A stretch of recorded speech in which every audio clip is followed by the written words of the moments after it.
Olá a todos, aqui professor de Biologia de nome Beto na ProEd. Então, pois bem, uma vez que fizeram aqui exames há bocado, nós vamos resolver o exame de Biologia de 2025. Então, vamos a ela. Protagonista de Educação, Centro de Preparação para os Exames de Admissão, rumo à Universidade. A nossa missão é garantir a sua admissão. Então, aqui o número 1 dizia o seguinte: que organelo celular está representado na figura ao lado? Bem, podemos ver aí a figura ao lado, vamos conseguir identificar. A célula, ela tem muitas organelas celulares, por isso que, verificando de forma detalhada a figura, conseguimos contemplar que é o complexo de Golgi. Portanto, a alternativa correta é B. Então, de acordo com a imagem em si, e nós conseguimos contemplar algumas vesículas na imagem, e isso vai nos levar a contemplar que é o complexo de Golgi, diferentemente com a figura de retículo endoplasmático, ribossomas, cloroplastos e lisossomas, como nós conseguimos contemplar ao lado. Indo para o número 2, sobre as estruturas celulares e suas funções, todas as afirmações estão corretas, excetuando a linha. Então, vamos conseguir aqui verificar a alternativa A. As mitocôndrias existem nas células procarióticas, bem como em células eucarióticas. E a sua função é geração de energia. Vamos lá analisar esta alternativa. As mitocôndrias existem nas células procarióticas. Automaticamente, nós conseguimos contemplar que as células procarióticas não possuem mitocôndria. Então, é uma alternativa por analisar. Vamos contemplar a alternativa B. Lisossomas são estruturas responsáveis pela digestão intracelular. Óbvio, nós conseguimos contemplar, de acordo com a citologia, conseguimos ouvir que a lisossomas têm a função de digestão intracelular. Alternativa C. A síntese proteica nas células é da responsabilidade do retículo endoplasmático rugoso. Pois bem, nós sabemos que o retículo endoplasmático tem duas funções. A síntese de proteínas, que tem a ver com o retículo endoplasmático rugoso, e a síntese de lípidos, que tem a ver com o retículo endoplasmático liso. Vamos já analisar a alternativa D. A estrutura celular que utiliza dióxido de carbono e água com participação da luz solar para a obtenção da glicose é denominada cloroplastos. Obviamente, certo? Nós conseguimos contemplar que existe um organelo que realiza a fotossíntese. Esse organelo é o cloroplasto. E, por último, a alternativa E diz assim: a síntese de lípidos dá-se no retículo endoplasmático liso. Óbvio, como eu disse, que existem dois tipos de retículo endoplasmático. O liso, que tem a função de sintetizar lípidos, assim como o rugoso, que tem a função de sintetizar proteínas. Então, a opção correta é a alternativa A, ou seja, as mitocôndrias não vamos encontrar na célula procariótica. Então, indo para o número 3. O movimento de uma substância de um meio de maior concentração para o de menor concentração através de uma membrana semipermeável é designado A, transportativo, B, osmose, C, permeabilidade seletiva, D, difusão e endocitose. Bem, vamos aqui analisar uma situação.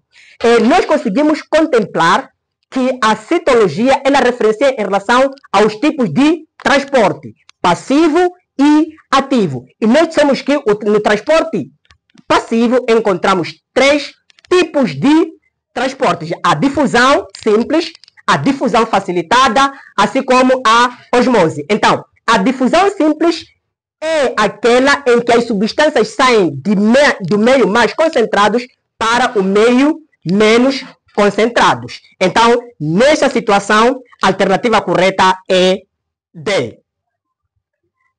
Indo para o número 4. Analise a ordem correta das fases da respiração celular. Obviamente, nós, na citologia, conseguimos vir ali um tema relacionado ao metabolismo energético das células, que nós conseguimos contemplar dois tipos de metabolismo: respiração celular e respiração anaeróbica. Então, A respiração celular, ela é dividida em várias fases. Principalmente, são 3 fases. A glicólise, ciclo de Krebs, assim como a cadeia respiratória. Então, analisando as alternativas, conseguimos contemplar que a alternativa correta é a alternativa E. Glicólise, ciclo de Krebs e a cadeia respiratória. Vamos aqui analisar o local onde acontece cada fase da respiração celular. A primeira fase, que é a glicólise, ou seja, quebra da molécula de glicose formando 2 moléculas de ácido pirúvico, acontece no citosol, ou seja, acontece no citoplasma. Então, portanto, a segunda fase, que é o ciclo de Krebs, acontece na mitocôndria. Portanto, a mitocôndria ela é dividida em duas partes. Temos a matriz mitocondrial, assim como cristais mitocondriais. Então, de forma concreta, o ciclo de Krebs acontece na matriz mitocondrial.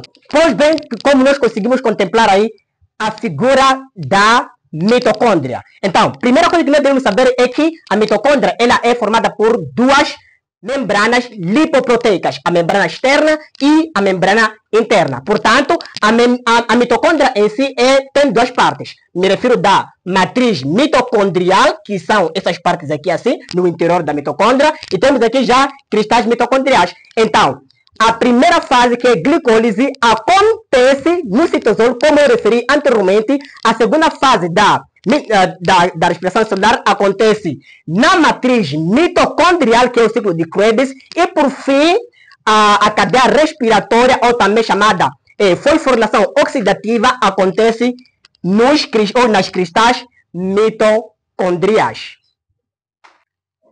O número 5 diz assim: a mitose é um processo da divisão celular que pode ser dividido em 4 etapas. Marque a alternativa que indica corretamente as etapas e a sequência correta em que elas ocorrem. Portanto, nós devemos aqui saber que a mitose, ok, é um processo de divisão celular em que uma célula mãe, neste caso 2N, que é uma célula diploide, dá origem a 2 células filhas com o mesmo número de cromossomas e mesmo material genético. Portanto, a mitose ela é dividida em 4 etapas, quais? Me refiro de prófase, metáfase, anáfase e telófase. Então, são 4 etapas e de forma sequenciada. Portanto, você aí pode, promulgar as primeiras letras de cada fase para colocar em decoro. Por exemplo, papá mandou a Ana telefone. Então, prófase, metáfase, anáfase e telófase. Então, vamos aqui resumir o que acontece em cada fase. Bem, de forma geral e resumida, a prófase é a primeira fase da mitose, onde aqui acontece a condensação de cromossomas, ou seja, a cromatina, ok, que são cromossomas não visíveis, os cromossomas vão iniciar aqui a dar uma visibilidade para o seu respectivo estudo. Então, na prófase acontece a condensação de cromossomas, o rompimento da carioteca e desorganização do nucleolo. Então, indo na metáfase, obviamente, a palavra metáfase significa no meio, ou seja, os cromossomas que já iniciaram a se formar na prófase, elas vão estar na placa equatorial, ok, da célula. Por isso que aqui o nome vem metáfase. Então, basta nós conseguirmos contemplar uma figura desta natureza em que os cromossomas vão estar na placa equatorial, em que um está abaixo do outro. Então, estamos nos referindo em relação à metáfase. Indo para a anáfase. Vejam, os cromátides irmãs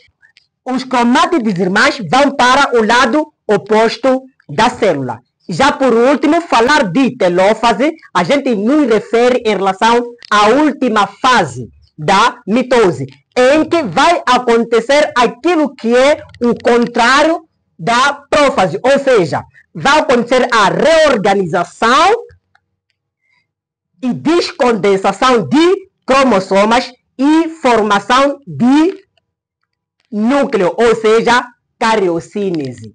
Então, resumindo aqui um bocadinho em relação à divisão celular, dizer que temos aqui um ciclo celular em que vai compreender tanto a divisão celular, assim como a interfase. Então, vamos lá aproveitar, estudar, ou seja, resumirmos aqui em relação a algumas fases do ciclo celular. Pois bem, como eu disse, a interfase é a primeira fase do ciclo celular, em que ela é dividida em 3 períodos, ou seja, G1, S e G2. Então, te convido para poder ir assistir a nossa aula, para poder compreender o que é isso G1, S e G2. Se você assistiu até agora, então não esqueça de se inscrever e dar o seu like.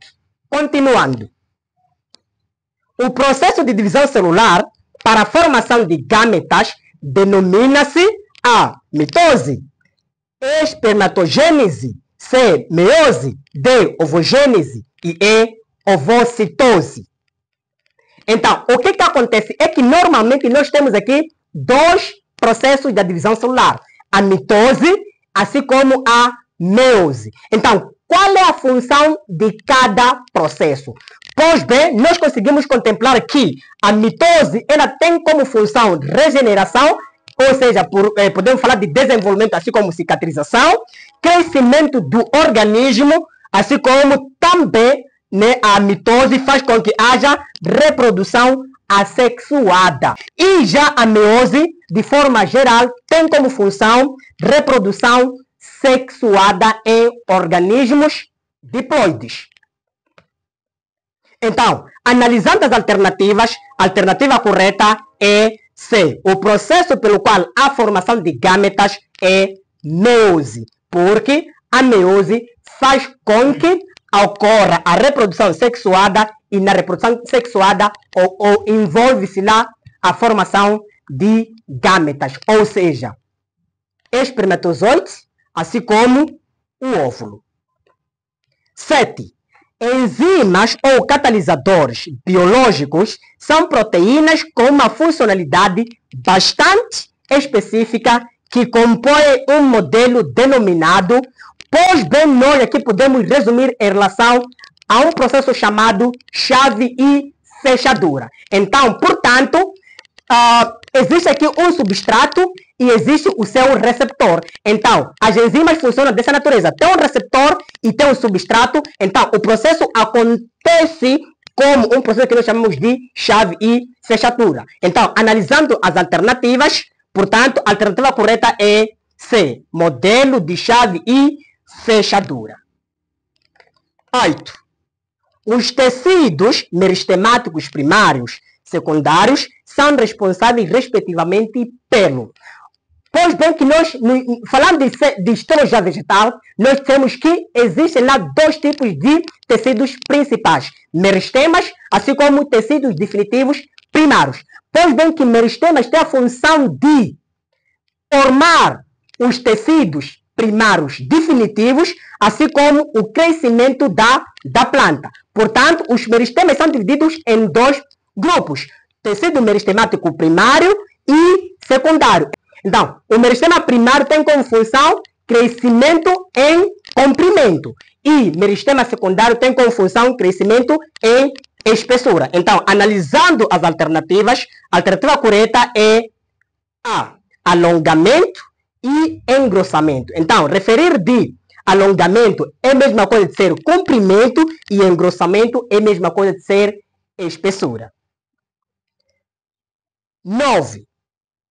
As plantas são seres vivos de origem vegetal e um dos tecidos de suporte é. Então, vamos aqui resumir em relação à histologia vegetal. Então, podemos resumir a histologia vegetal em 4 grupos aqui. Temos tecidos primários de suporte ou sustentação, condução, revestimento e preenchimento. Então, falar de suporte ou sustentação, estamos a falar de esclerênquima, assim como colênquima. Então, tem a função de sustentação ou suporte. Pois bem, não esqueça de dizer que o esclerênquima possui células mortas, assim como o colênquima possui células vivas. Então, Os tecidos de condução são divididos em dois grupos. Estamos a falar de floema, assim como xilema. Então, xilema tem como função transportar seiva bruta e floema tem como função transportar seiva elaborada. Também não esqueça de dizer que o floema possui células vivas e o xilema possui células mortas. Temos aqui também o revestimento, estamos a falar do suber, epiderme e feloderme. E por fim, temos aqui tecido de preenchimento, de forma geral, estamos a falar de parênquima, em que nós temos vários tipos de parênquima. Temos aqui parênquima cortical ou medular, que tem como função preenchimento. Temos parênquima clorofilado, que tem como função, de forma geral, realização da fotossíntese.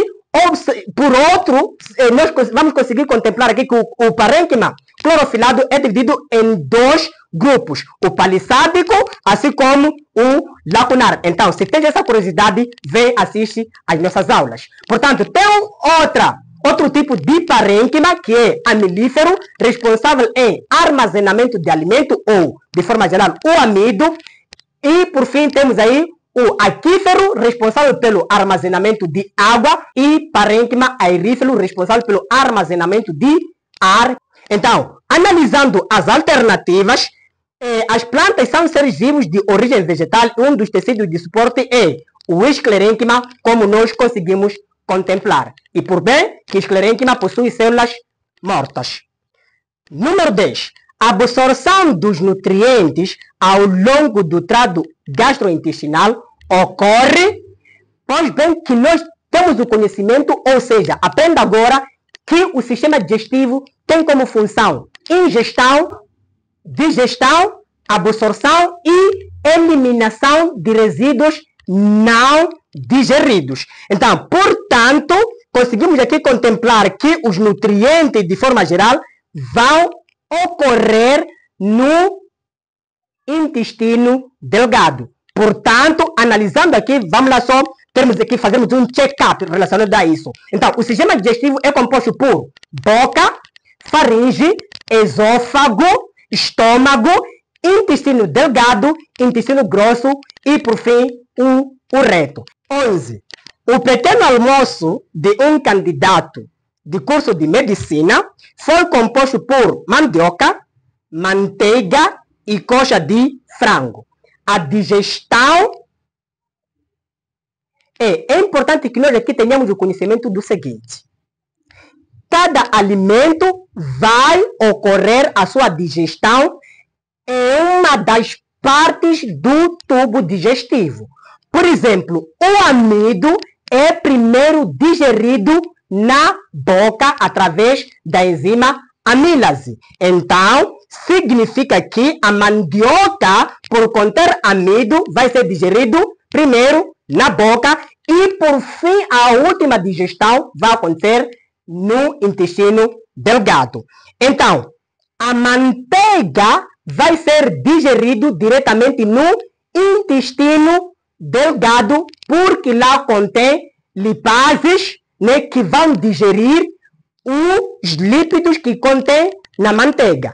E a coxa de frango, por considerar que é uma proteína, então a sua digestão acontece primeiro no estômago, porque lá contém uma enzima que digere proteínas chamada pepsina. Então, analisando as alternativas, a da coxa do frango iniciar-se na boca, obviamente, alternativa correta, porque se nós consideramos que a coxa de frango é uma proteína, então não inicia na boca, vai no estômago. Por isso que a alternativa correta, essa alternativa não está correta. B, da coxa de frango inicia-se na boca. Não é verdade, porque frango contém proteínas e as proteínas, a sua digestão inicia no estômago. C, da mandioca inicia-se na boca, correto, porque a digestão de amido acontece inicialmente na boca, porque lá contém uma enzima chamada pitialina ou amilase salivar. Então, vamos continuar. E da coxa de frango no estômago, obviamente. Então, a coxa de frango nós consideramos que é uma proteína, então o estômago contém uma enzima chamada pepsina que vai digerir as proteínas. E o papel do fígado produzir a bilis para facilitar a digestão de gorduras da manteiga. Então, analisando as alternativas, a alternativa correta é C. 12. Qual das afirmações abaixo representa a respiração da minhoca, um dos representantes dos anelídeos? Então, A. Braquial. B. Cutânea. C. Pulmonar. D. Traqueal. E E. Bronquiolar. Vejam só que a minhoca, ela circula em ambientes úmidos, portanto, que facilita a umidade para a sua pele. Por isso que nós vamos ali considerar que a minhoca realiza respiração cutânea. A alternativa correta é B, ou seja, a respiração da minhoca é cutânea. Vamos lá analisar a alternativa A. Respiração braquial. Quais são os animais que realizam esse tipo de respiração? Principalmente acontece em animais aquáticos. O peixe, por exemplo. Aqui o peixe vai realizar uma respiração braquial. Então, muitos animais que vivem em ambientes aquáticos respiram por bráquias, ou seja, tem respiração braquial. C. Pulmonar. A maior parte de animais terrestres respiram por pulmões, ou seja, tem respiração pulmonar. Por exemplo, os mamíferos, aves e répteis respiram por pulmões, ou seja, possuem respiração pulmonar. E por fim, a traqueal, os insetos realizam uma respiração traqueal. Então, em outro caso, nós temos o conhecimento que os anfíbios, eles realizam metamorfose, ou seja, tem um estágio larval. Portanto, se por acaso perguntar o anfíbio não adulto, ou seja, no estágio larval, que tipo de respiração? Então, concretamente, vão ter respiração braquial. Agora, o anfíbio adulto vai ter dois tipos de respiração. Respiração pulmonar e respiração cutânea. 13. A respiração dos seres vivos é um processo de troca de gases entre os seres vivos e o meio ambiente. Nessa troca de gases, os anfíbios utilizam alternativa A, brânquias, B, pulmões, C, traqueias e brânquias, D, pulmões e pele, E, alvéolos. Se você prestou atenção no número anterior, eu acabei explicando que os anfíbios adultos vão ter dois tipos de respiração. Então, analisando as alternativas, a alternativa correta é D, pulmões e pele, ou seja, tem respiração pulmonar e respiração cutânea. Então, a alternativa correta é D. 14. Os componentes do sangue são líquidos e sólidos. Qual das afirmações representa a parte sólida do sangue? Então, vamos lá dar aqui um pouco de check-up. O sangue é composto por duas partes. A parte sólida, né, que contém os elementos figurados, e a parte líquida, ok? Que contém cerca de 90% de água. Então, vamos lá falar em relação aos elementos figurados. Temos aqui três principais elementos figurados do sangue, ou seja, a parte sólida nesse caso. Então, lá contém eritrócitos, ou também chamados de hemácias, ou também glóbulos vermelhos, responsáveis pelo transporte de gases respiratórios, oxigênio, assim como dióxido de carbono. Também contém glóbulos brancos, ou também chamados células brancas ou de defesa, em que são responsáveis pela defesa imunológica contra problemas, ou seja, infecções do nosso organismo. E por fim temos aqui também plaquetas, que são elementos, ou seja, fragmentos celulares responsáveis pela coagulação sanguínea. E por já a parte líquida, ok? Lá contém proteínas, hormonas, né? Nutrientes e várias outras substâncias, ok? Que vão lá circulando na corrente sanguínea. Pois bem que o nosso sangue, ele é vermelho por causa de um pigmento que contém nos eritrócitos chamado hemoglobina, que é um pigmento de cor vermelho e que dá a cor vermelha o nosso sangue. Só uma curiosidade dizer que as hemácias são células anucleares, ou seja, não possuem núcleo. Por isso que o seu período de vida é muito curto, é de 120 dias. Então, analisando as alternativas. Qual das afirmações representa a parte sólida do sangue? A. Glóbulos vermelhos, glóbulos brancos e plasma. Então, a alternativa errada, porque a parte sólida é composta por 3 elementos figurados. Ele não contém plasma. Alternativa B, glóbulos vermelhos, plaquetas sanguíneas e soro. Também alternativa errada. C, glóbulos brancos, plaquetas sanguíneos e plasma. D, glóbulos vermelhos, glóbulos brancos e plaquetas sanguíneas. Então, a alternativa correta é D. 15. No processo de formação da urina, a reabsorção de água ocorre, bem, de forma geral, ok? O sistema urinário é responsável pela formação de urina, porque nesse sistema contém células chamadas nefrônios, responsáveis já pela formação dessa mesma urina.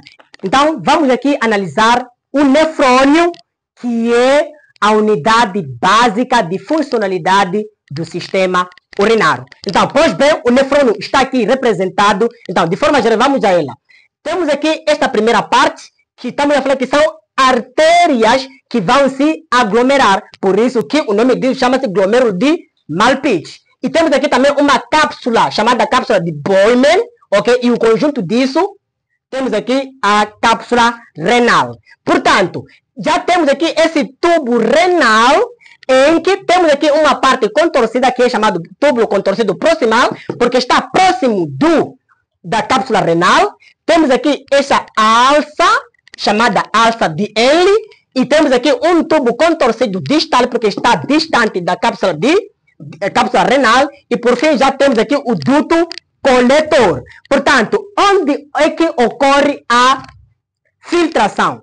Por isso que a função do nefrônio, ou seja, o nefrônio tem 3 funções: filtração, reabsorção, assim como secreção. Então, vamos aqui analisar onde ocorre cada processo. Então, na cápsula renal acontece a filtração.